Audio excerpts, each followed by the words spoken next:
Rubio around between 8:15 and 8:20. India is ready to cease fire. Are you ready? I said, we never wanted to start. We never wanted to start. If we had anything to do, we would not have offered within 3 days an independent international investigation of Pahalgam incidents, number one. Number two, down the line, in the process, we proved that the statements by India, they're still on the website of their Foreign Office statement, that Pakistan attacked 15 military installations. We had attacked none at that time. So you see, and Mr. Secretary Rubio told me that I'm going to confirm to Jay Shankar your acceptance of the ceasefire, and there will be very soon a dialogue between the two at a neutral place. We are waiting for that. So we are ready, obviously, but the dialogue has to be composite dialogue that will be meaningful. We will discuss counterterrorism, but we'll discuss economy, we'll discuss trade, we'll discuss Jammu and Kashmir. You see, we have to have the whole spectrum of subjects to be discussed on this. So we are ready.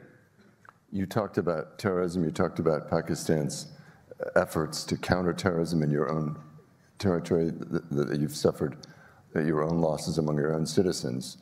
Has designated, as you know, a number of groups as terrorist organizations in Pakistan, and most recently this resistance front that initially took the responsibility for this attack in Kashmir and later withdrew that responsibility. What would you say to the US in terms of how Pakistan is trying to shut down some of these designated groups? Is the government trying to cut off their fundraising, prevent them from training, and so on? You see, it is obviously sovereign decision of United States. They have designated TRF. We have no issue. And we welcome if they have any evidence that it is involved. But linking it to the Lashkar-e-Taiba, LET, is wrong. That outfit was dismantled years ago by Pakistan. The actors were prosecuted, arrested, jailed, and the entire outfit of LET was destroyed and is no more there. So if it is an independent entity, TRF, and the US authorities have any evidence that they were involved, we have no objection to that. Obviously, it's a sovereign state decision. But surely, I can guarantee you that this TRF has nothing to do with the Lashkar-e-Taiba, LET, which has become defunct years ago. I remember when I was finance minister 2013, 17, it was all actions were taken at that time. Did this come up today in your discussions with Secretary Rubio and the other officials? Well, because we have not objected to this thing. Surely, this is their sovereign right, and I'm sure they would have substantial evidence. They would not have done it only to please India. India has been dying to do it, but linking it to a defunct, outfit, that is unfair. We are okay. We have no issue at all. When you met with your American friends today, how would you compare your country's relationship with this administration compared to the previous administration? Would you say that, is there any difference in how that's proceeding? Having experience around 30 years of this bilateral relationship, I think it's going back to the normal. We had a wonderful relationship in President Clinton's time. I was finance minister. That was the nuclear detonation period, the most difficult one. Very severe sanctions in Pakistan, but despite those sanctions, we negotiated very successfully, very happily with us. Senator Kerry was, in the next round, if you recall. Excellent relationship in President Obama time, when former President Biden was vice president. So we have excellent. In our relationship, we had hikes, highs and lows. I think we have to have come out of this transactional relationship, and it should be strategic, stable, and perpetual. So that's where we are eyeing at. I think we appreciate the efforts of President Trump and, as I said, Secretary Rubio in my brief remarks. They reached out to us. They were constantly in touch with both sides. And so were we. We had proactive diplomacy, and now Indian even, the fair writers and their media has written that Indian narrative was totally mishandled. You talked about strengthening the U.S. relationship, but of course, things have changed since Bill Clinton was president, right? So your country now buys a huge amount of military hardware from China. You've talked about balancing China and the U.S., these two superpowers in this intense competition, but if you're buying most of your weapons from China, does that hamper your relationship with the U.S.? Does it kind of cripple even the possibilities for the future? It shouldn't. Why should? Why should it? Well, the U.S. sees China as a serious threat. It's a matter of who gives a better deal.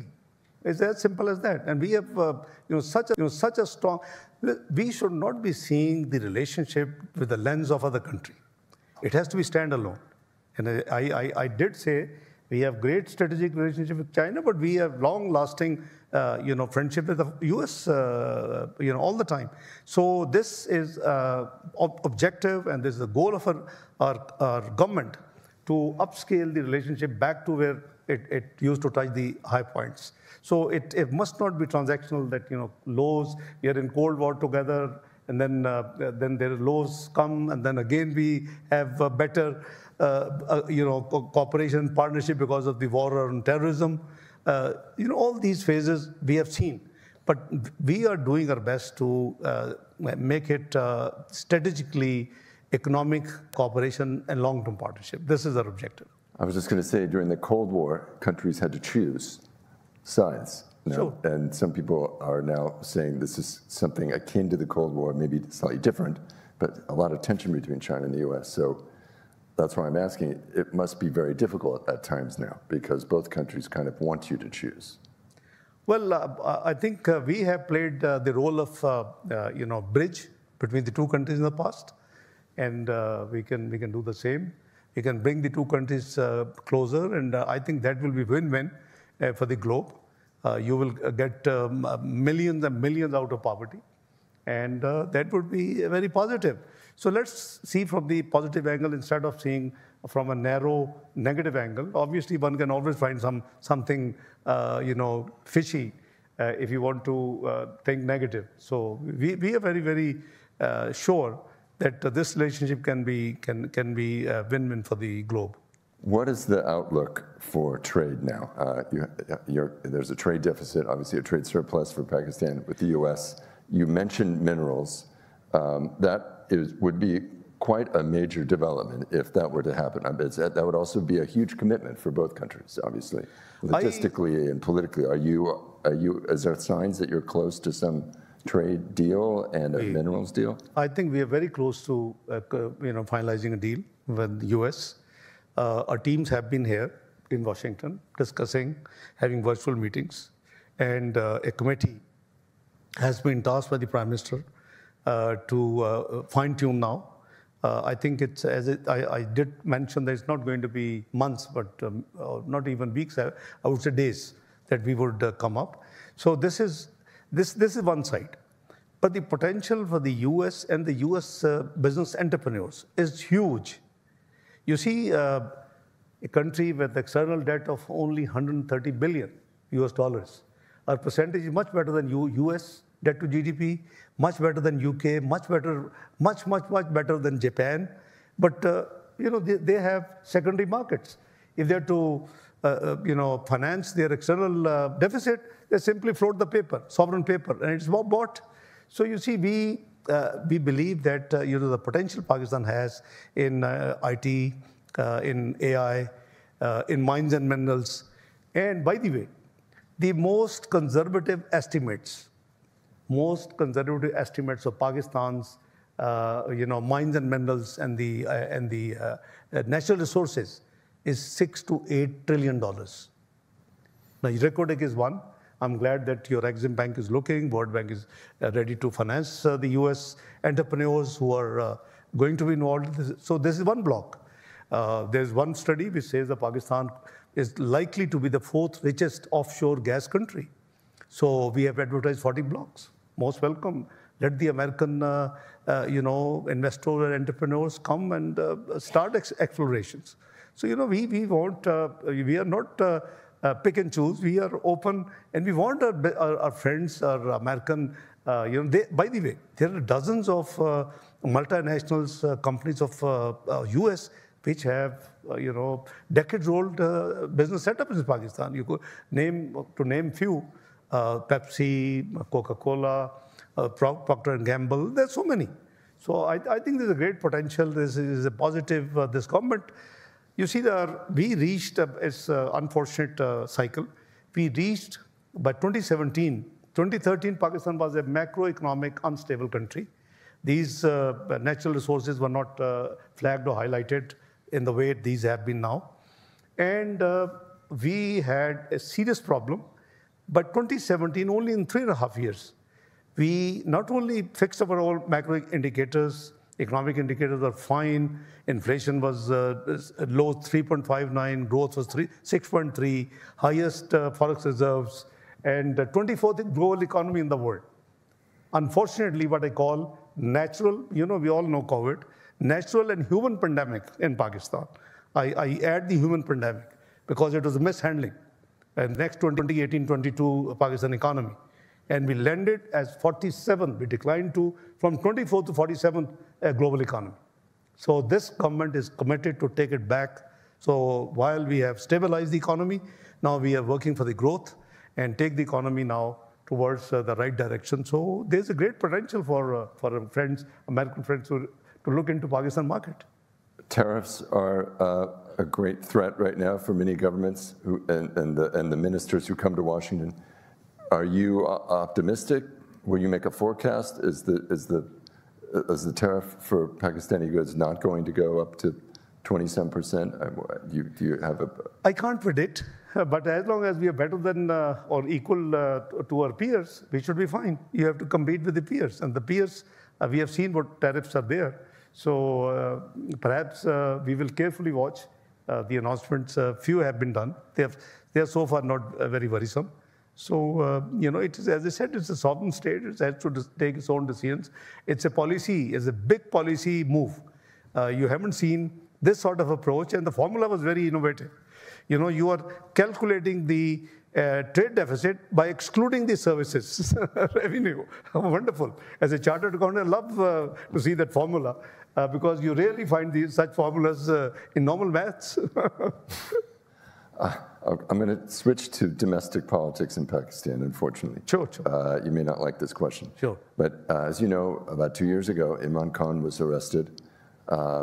He has a very significant level of support in your own country and abroad as well. And there are concerns that have been raised that perhaps due process is not being followed in his case. And of course, it's not the first time that a prominent political figure has been behind bars in Pakistan.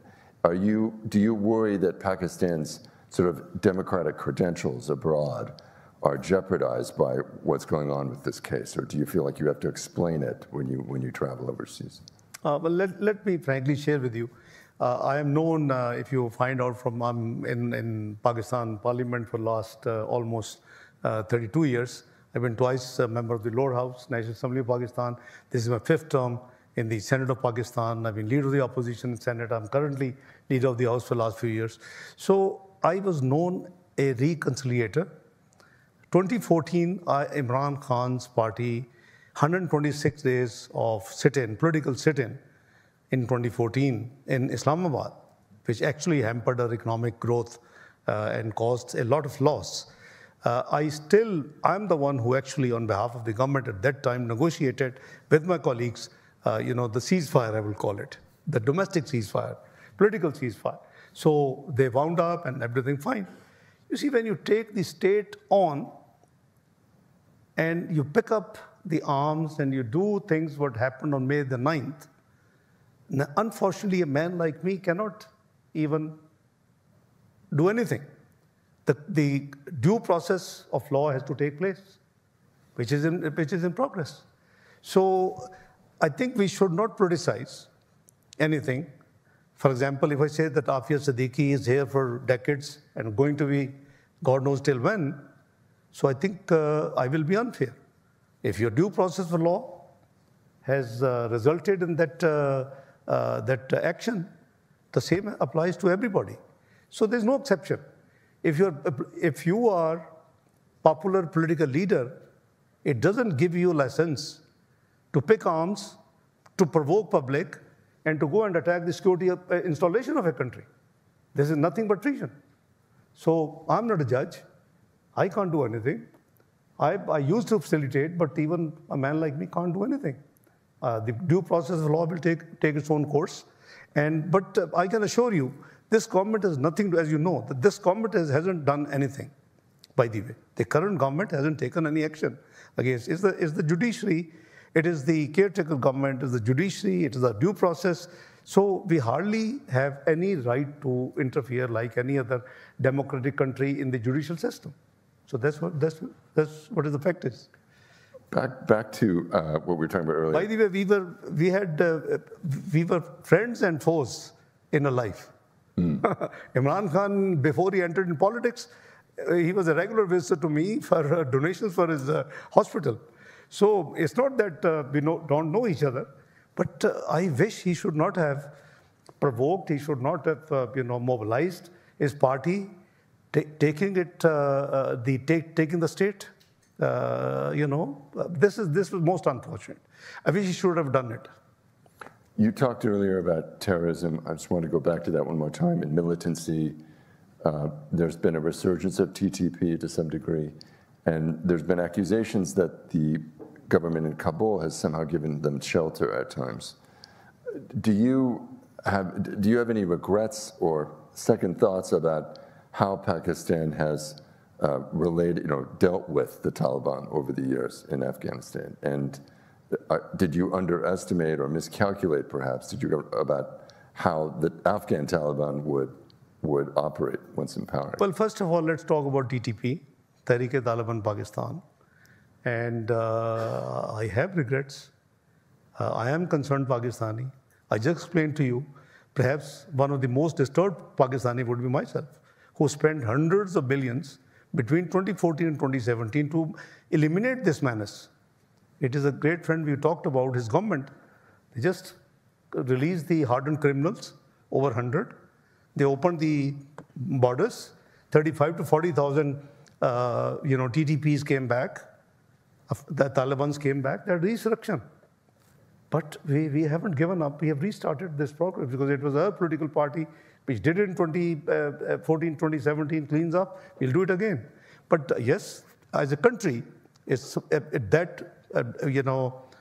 decision was, in my opinion, with hindsight, the most unfortunate one. Should not have.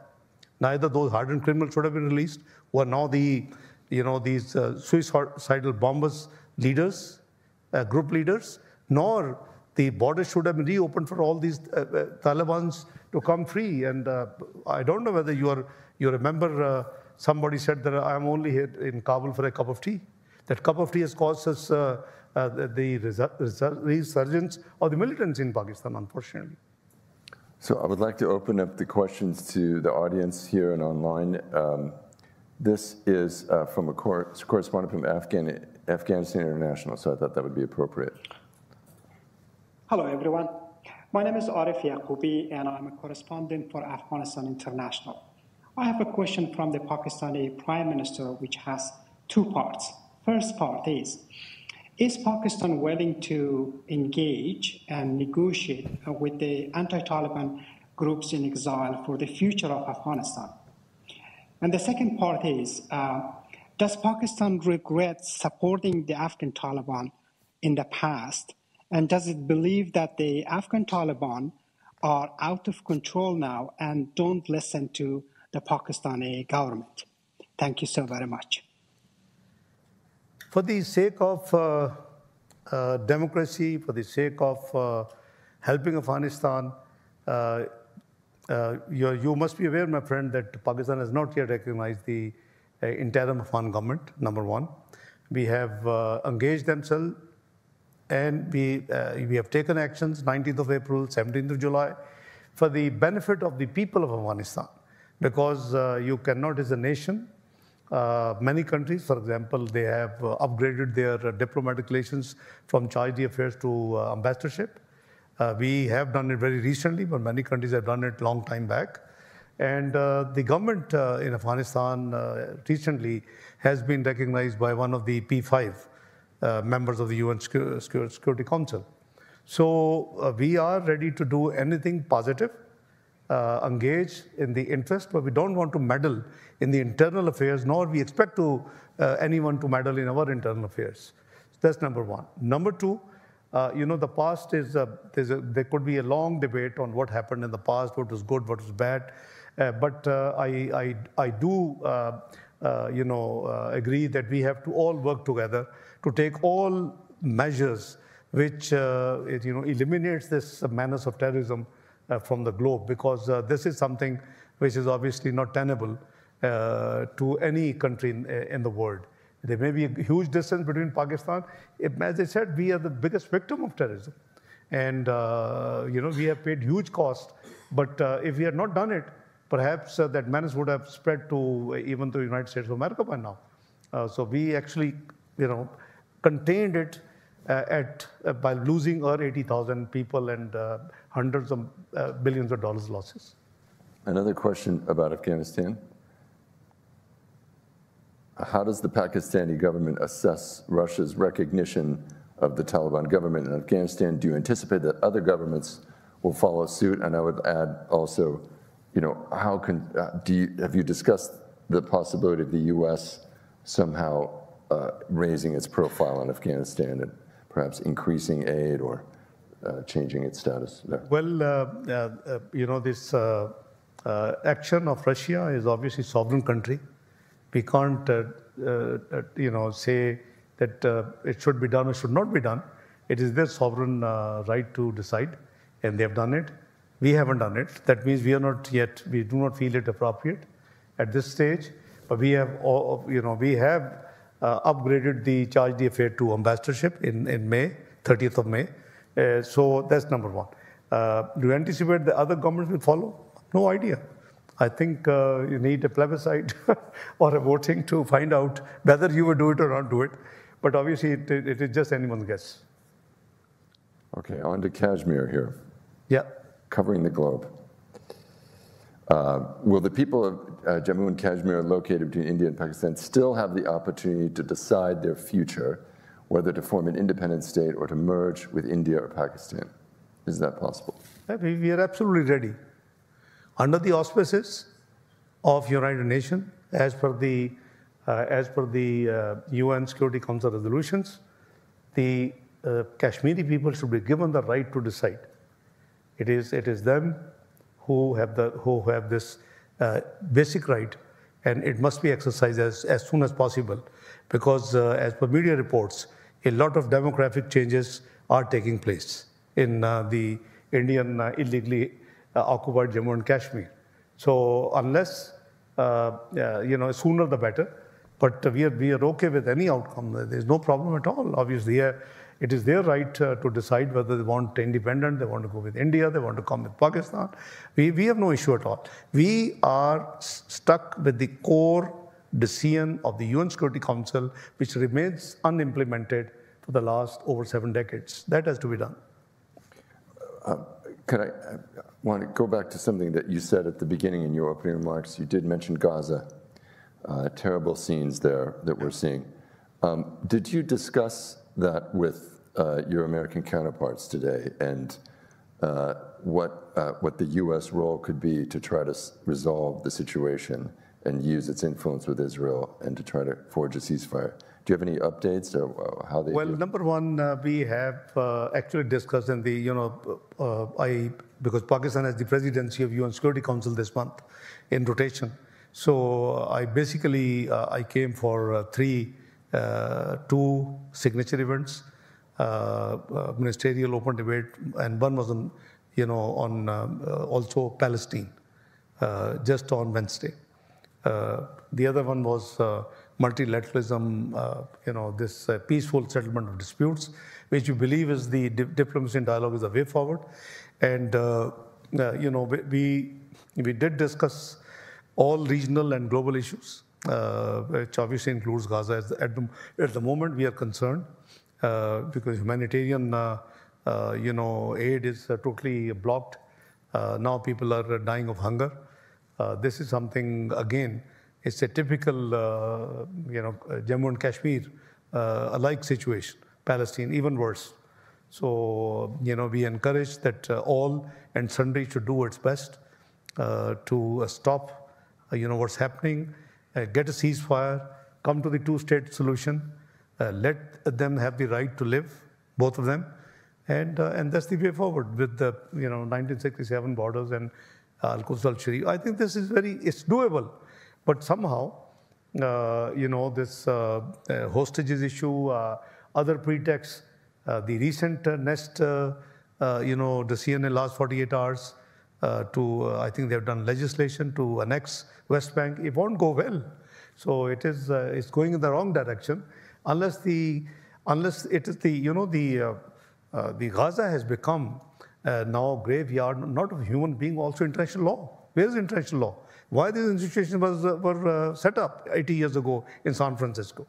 It was supposed to have priority agenda, peace and security, development number 2, and human rights number 3. So the institutions, for the purpose of which they were created, are just not being able to discharge their responsibilities. So we should think seriously how to handle these things. I mean, those who obey, those who take the resolution seriously and implement are fine. Those who don't, they're also fine. The system can't work.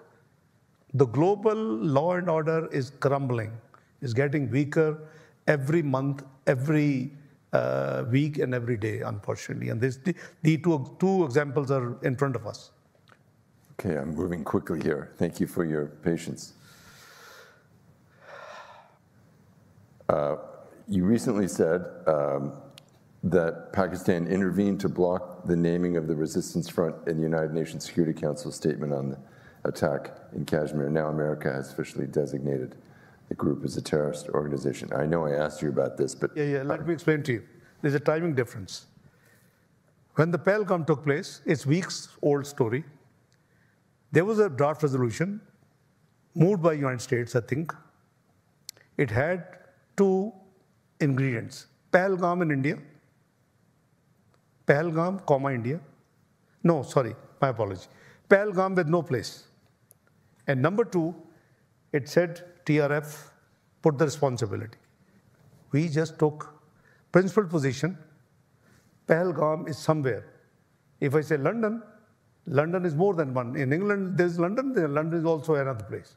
So we said put in Jammu and Kashmir, number 1. We blocked that resolution till our reservations were settled.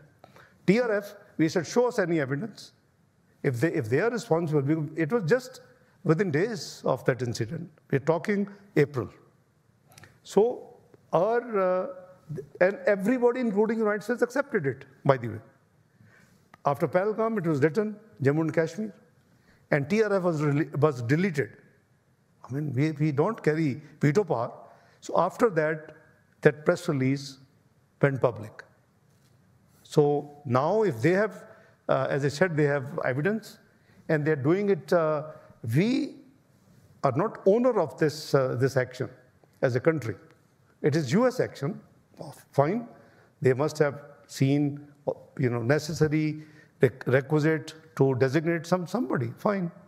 But where it is linkage indirectly to LET, that we have clarified. So at that time, we were neither given any evidence nor any claim of TRF that we have done it. Under those circumstances, we can't go presumptive. So, and there was accepted, a position was accepted by all Security Council members, the permanent as well as the elected. And it was amended. So if you see the press release on Pahalgam, you will not find TRF. My position, which is quoted, is at that time. Thank you for answering that question. Thank you for coming here today. It's a pleasure. Thank you for taking the time. Thanks to our audience here and all around the world for another Atlantic Council front page, and see you next time. Thank you. नायब वज़ीर आज़म इसहाक डार America के दौरे पर हैं और अमरीकी think tank Atlantic council से उन्होंने खिताब किया। इस मौके पर मार्को रूबियो से मुलाकात का उन्होंने हवाला दिया और कहा कि हमने बाहमी शराकत दारी पर जोर दिया। पाकिस्तान की इक़्तिसादियात, तिजारत, सरमायाकारी के मौक़ों से मुतालिक भी नायब वज़ीर आज़म इसहाक़ डार ने गुफ्तगू की।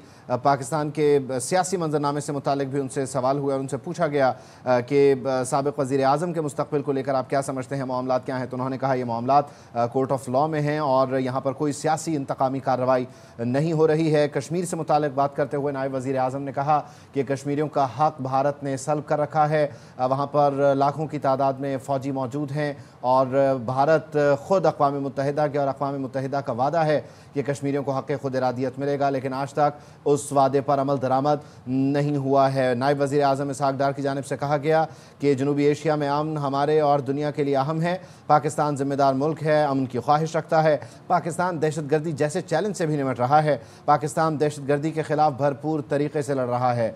अफ़गानिस्तान से मुतालिक भी उनसे सवाल किया गया और साथ ही साथ रशिया ने हाल ही में जिस तरह से अफ़गानिस्तान को जो है वो तस्लीम किया है और जो ताल्लुकात बहाल किया उस पर भी बात हुई और पाकिस्तान और चाइना के ताल्लुकात के हवाले से भी बात हुई। तो एक मुफस्सिल गुफ्तगू पाकिस्तान का मुकदमा नायब वज़ीर आज़म इसहाक़ डार ने अमरीकी थिंक टैंक अटलांटिक काउंसिल में पेश किया। और इससे पहले नायब वज़ीर आज़म इसहाक़ डार से अमरीकी वज़ीर ख़ारजा की मुलाकात हुई। मार्को रूबियो का ईरान से सालिसी में पाकिस्तान के मुस्बत किरदार पर इज़हार तशक्कुर। मार्को रूबियो ने खित्ते में इस्तेहकाम के लिए पाकिस्तान की कोशिशों को सराहा। मुलाकात में दाइश खुरासान के खिलाफ ताउन बढ़ाने पर गौर किया गया। दहशतगर्दी के खिलाफ अमरीका पाकिस्तान डायलॉग अगस्त में इस्लामाबाद में होंगे। अमरीका और पाकिस्तान के दरमियान इंसदादी दहशतगर्दी ताउन पर बातचीत हुई। दोनों ममालिक का बाहमी तिजारत को फ़रोग देने पर इत्तेफाक हुआ। मार्को रूबियो और इसहाक़ डार में मादनियात और माइनिंग शोबे में ताउन पर गुफ्तगू हुई। अमरीका और पाकिस्तान के दरमियान इक़्तिसादी और मुआशी ताल्लुकात के फ़रोग पर इत्तेफाक किया गया। मार्को रूबियो ने पाकिस्तान के साथ तिजारती ताउन बढ़ाने की ख्वाहिश का इजहार किया।